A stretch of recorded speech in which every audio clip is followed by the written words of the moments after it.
டல்லாகுளம் police station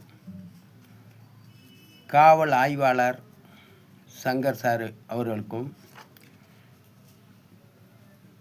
டல்லாகுளம் காவல் அதிகாரிகளுக்கும், cyber crime காவல் அதிகாரிகளுக்கும் இந்த வாட்ஸ்அப்பில் அன்றாடு மதுரை கலெக்டருக்கும் அதே மாதிரி தேர்தல் அதிகாரிக்கும் நான் வாட்ஸ்அப்பில் அனுப்பிக்கிட்டு தான் இருக்கேன். இதை அனைவரும் பாருங்கள். ஜெயபாண்டி, நீ இந்த இவிஎம் மிஷினில் ஓட்டு திருட்டு செய்ய முடியுமென்றலாம் நீங்கள் வீடியோலாம் போடுறீங்க. காமராஜரை வெற்றி பெறும்லாம் சொல்கிறீங்க. இவிஎம் மிஷினில் நேரடி ஒளிபரப்பில் இந்த தல்லாகுளம் போலீஸ் ஸ்டேஷனில் உங்கள் செல்லை வாங்குவதற்கு ஒரு வழக்கறிஞரை கூப்பிட்டுக்கிட்டு 3 லட்ச ரூபா சேலஞ்ச் பண்ணிலாம் போனீங்களே, அது மாதிரி நீங்கள் ஏன் உங்கள் மேலே ஏற்கனவே கேஸ் போட்டு 13 மாதம் சிறையில் வச்சாங்களே, அதுக்கு நீங்கள் வழக்கறிஞரை பிடிக்க வேண்டியதானே அப்படின்னு கேட்டாங்க. அதுக்கு வழக்கறிஞரை நான் பிடிக்க மாட்டேன். எதுக்காகனா பொய் கேஸ் போட்டிருக்காங்க. நான் பண்ண குற்றம் என்னென்னா, மதுரை கலெக்டரை அறநிர்வாணமாக ஆபாசமாக அசிங்கமாக வீடியோ நான் யூடியூப்பில் பதிவு செய்து, அந்த யூடியூப்பில் பதிவு செய்ததை தமிழ்நாட்டில் உள்ள அனைத்து கலெக்டருக்கும் வாட்ஸ்அப்பில் அனுப்பியிருக்கேன். அந்த ஆதாரம் இருக்குது. அதே மாதிரி தமிழ்நாட்டில் உள்ள அரசியல்வாதிகளுக்கெல்லாம் அந்த மதுரை கலெக்டரை அறநிர்வாணமாக ஆபாசமாக அசிங்கமாக வீடியோ போட்டதை அனைத்து அரசியல்வாதிக்கும் அதை அனுப்பினேன். இந்த இவிஎம் மிஷின் குற்றம் வெளிப்படுவதற்காக. அதே மாதிரி அந்த வீடியோ குற்றத்தை அனைத்து பத்திரிகை ரிப்போர்ட்டருக்கும் நான் அனுப்பினேன். ஆனால் அந்த செய்தியின் அடிப்படையில் என்னைய வீட்டில் கைது பண்ணியிருக்கணும். ஜெயபாண்டி எங்கே இருக்கிற, செல்லூர் காவல் நிலையம் ஃபோன் பண்ணியிருக்கலாம், அல்லது தல்லாகுளம் போலீஸ் ஸ்டேஷனில் இருந்து ஃபோன் பண்ணியிருக்கலாம். என்ன ஜெயபாண்டி, மதுரை கலெக்டர் அசிங்கமாக வீடியோ போட்டுவிட்டு வீடியோவை தமிழ்நாட்டில் உள்ள அனைத்து கலெக்டருக்கு அனுப்பியிருக்க, அனைத்து பத்திரிகை ரிப்போர்ட்டருக்கு அந்த வீடியோவை அனுப்பியிருக்க, அனைத்து அரசியல்வாதிக்கு அந்த வீடியோவை அனுப்பியிருக்க. எங்கே இருக்கிற நீ, இந்த வர்றோம் என்று மதுரை கலெக்டர் மூலமாக என்னையை வீட்டில் அரெஸ்ட் பண்ணிக்கலாம். நான் லீவ் போட்டுட்டு என்ன செய்கிறேன், அந்த அசிங்கமாக ஆபாசமாக அந்த வீடியோ போட்டேன்ல, அந்த வீடியோ போட்டுட்டு வீட்டில் லீவு போட்டுட்டு இரவும் பகலும் மதுரை கலெக்டருக்கு நான் அவங்க செல் நம்பருக்கு தொடர்பு கொண்டுக்கிட்டே இருக்கேன். மதுரை கலெக்டருக்கு தொடர்பு கொண்டுக்கிட்டே இருக்கேன். கலெக்டர் பிஏவுக்கு தொடர்பு கொள்கிறேன் இரவும் பகலும். பாருங்கள், விடாமல் 1 நிமிஷத்துக்கு 2 நிமிஷத்துக்கு ஒரு முறை 3 பேருக்குமே பண்ணுறேன். கலெக்டருக்கு, கலெக்டர் பிஏ, தேர்தல் அதிகாரி பொன்முத்து எல்லாருக்கும் நான் பண்ணுறேன். ஆனால் ஃபோன் எடுக்கிறது இல்லை. இதே கலெக்டர் என்ன செஞ்சுருக்கலாம், ஏண்டா அயோக்கிய பயலை ஜெயபாண்டி சயின்டிஸ்ட்டு என்னை அசிங்கமாக வீடியோ போட்டுட்டு இரவும் பகலும் எனக்கே ஃபோன் பண்ணுறியா அப்படின்ட்டு செல்லூர் காவல் நிலையம் போலீஸை கூப்பிட்டுக்கிட்டோ அல்லது தல்லாகுளம் போலீஸை கூப்பிட்டுக்கிட்டோ என் வீட்டுக்கு வந்திருக்கலாம். அப்போ தப்பு யார் மேலே இருக்குது, கலெக்டர் மேலே இருக்குது. அப்போ அந்த வீடியோவெல்லாம் டெலீட் பண்ண சொன்னது யார், இது லாக் பண்ண சொன்னது யார்? என் வீட்டில் என்னை கைது பண்ணிவிட்டு என் குடும்பத்துக்கு கூட தெரியப்படுத்தாமல் என்னை அரெஸ்ட் பண்ணி கூட்டு போயிட்டு, நீங்கள் அந்த நான் ஒவ்வொரு 13 மாதம் மதுரை சிறையில் இருக்கிறேன்.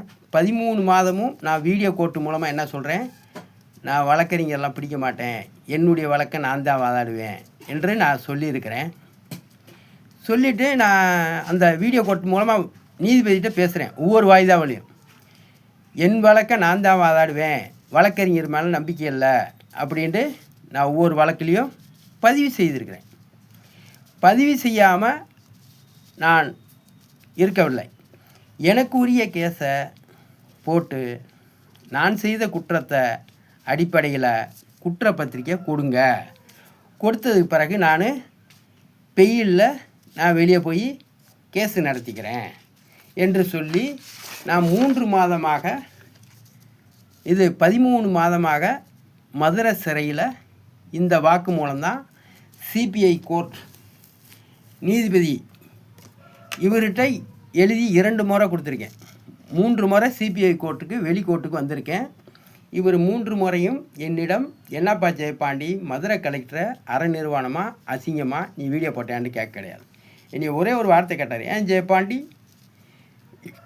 நீங்கள் ஆஸ்பத்திரியில் இருந்தீங்களா, சிகிச்சை பெற்று கொண்டு இருந்தீங்களா அப்படின்னு கேட்டார்.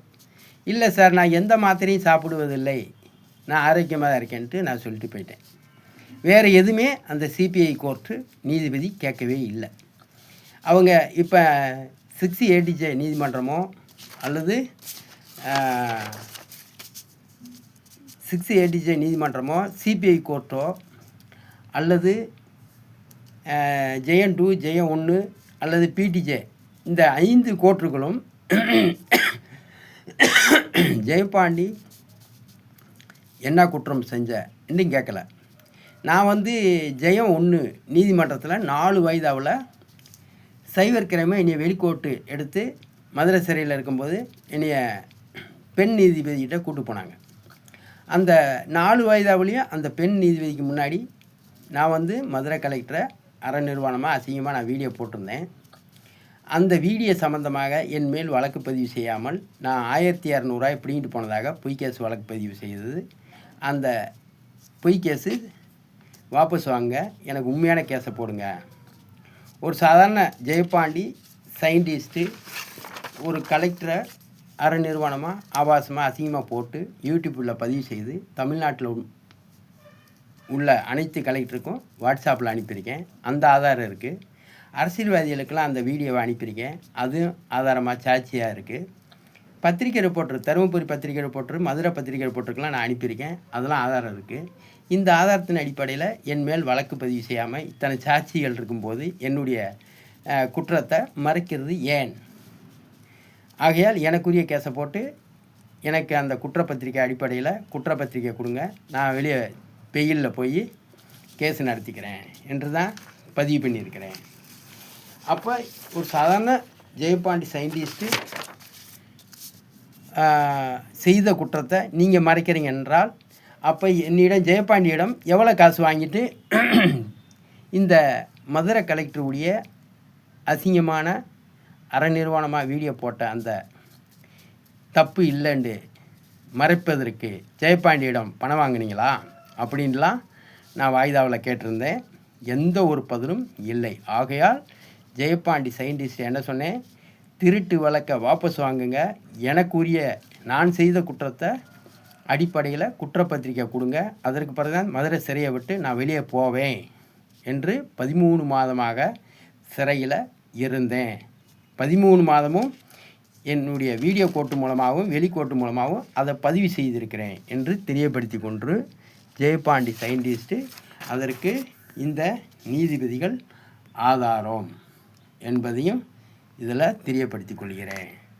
இந்த நீதிபதி தான் 24 வாய்தாவில் எனக்கு பதில் சொல்ல வேண்டும் என்று சொல்லி விடைபெறுகிறேன். PO Jayapandi scientist. அடுத்த டேக்கில் பேசுவோம்.